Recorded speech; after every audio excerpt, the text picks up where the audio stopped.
I don't know if you've noticed this, but socialists are allergic to arithmetic, and it's not too hard to guess why.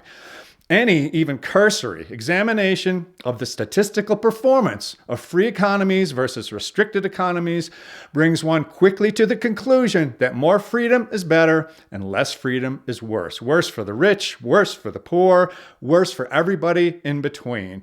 Worse for health outcomes, happiness, worse in every conceivable way. I've had this channel for a couple of years now, and the statistics that socialists use to defend their position on the rare occasions that they do try, instead of just screaming about how much they hate capitalism, are so laughably inadequate, it's barely worth mentioning.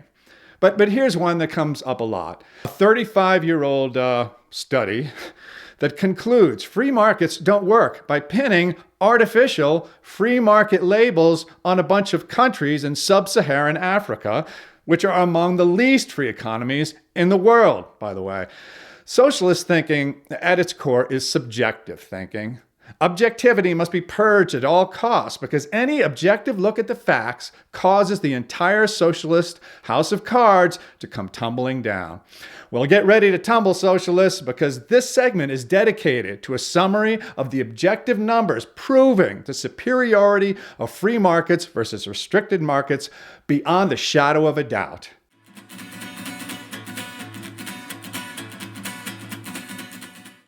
There are a number of very good studies out there. The one I'm using comes from the Cato Institute, and it provides an in-depth examination of 165 countries over decades. A think tank for libertarian policies, you say? Could be biased. You're absolutely right. So, socialists, you will now want to produce a similarly detailed and thorough study from the socialist think tank of your choosing. I can wait. Well, while you gather your data, let me proceed.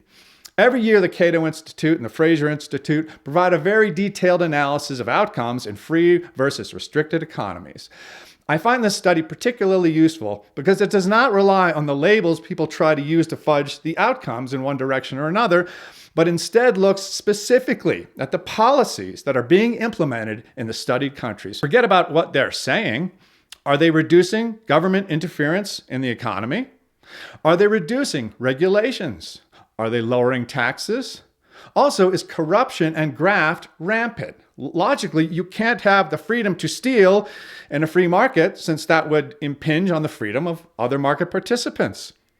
There's a pretty bright line between a voluntary market transaction, which free markets depend on, and theft, which destroys free markets. The Cato Institute study does three primary things. First, it defines economic freedom as the extent to which a country permits personal choice, voluntary exchange, and open markets, and to which it ensures clear definition and enforcement of property rights.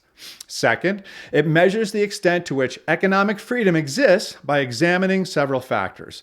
The size of government. This is essentially the percentage of wealth generated by the private sector that is spent by the government.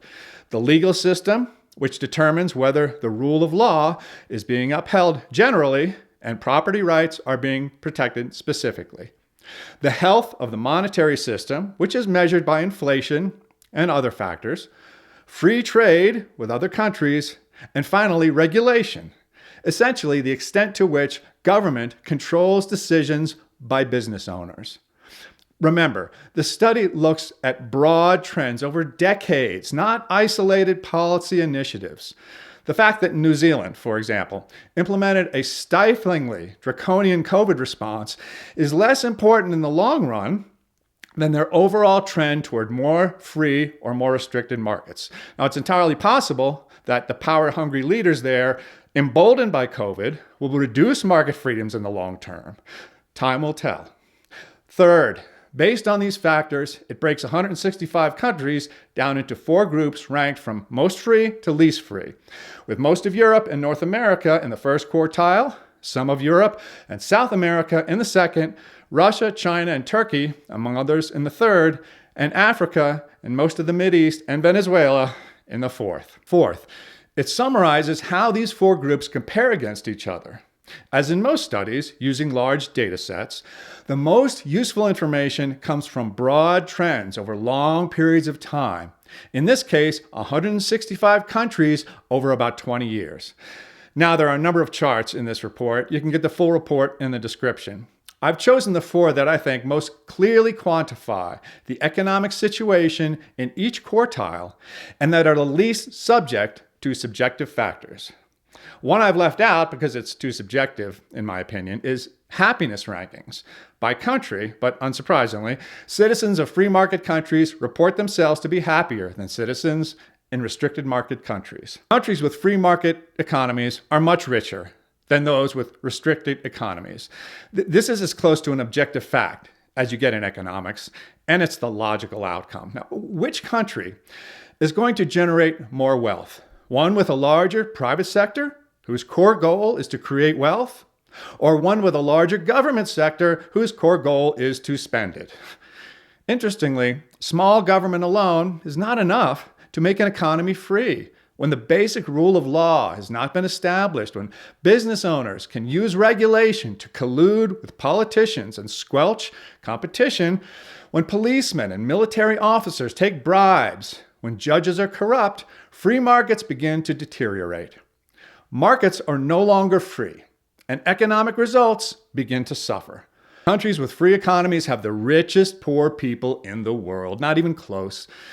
Now, unless you are more intent on punishing the rich than in helping the poor, the absolute position of poor people in your country should be your primary concern. If poor people are better off in a free market country than in a restricted market country, does it really matter that rich people are richer too?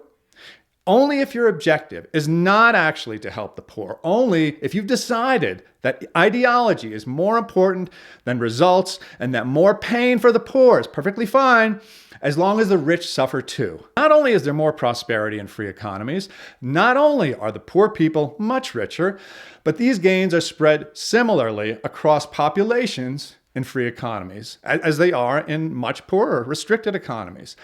The share of income of the poorest 10% of the population is similar to, or a bit higher, in free economies than it is in restricted economies. This fact does not fit the political narrative of many people, but there are the numbers. You can see them as clearly as I can. People live longer in free economies than they do in restricted economies.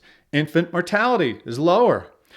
Forget about the subjective opinions of politicians about which health system is better based on the political excuse du jour. Look for numbers that are objective, robust, and irrefutable.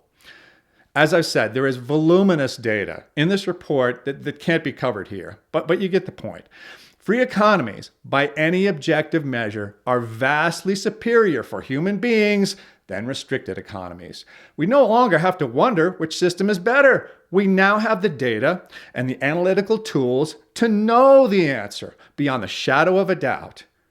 Now, you can expect the political maneuvering and positioning and evading to continue ad nauseum. And at least in my case, I mean that literally.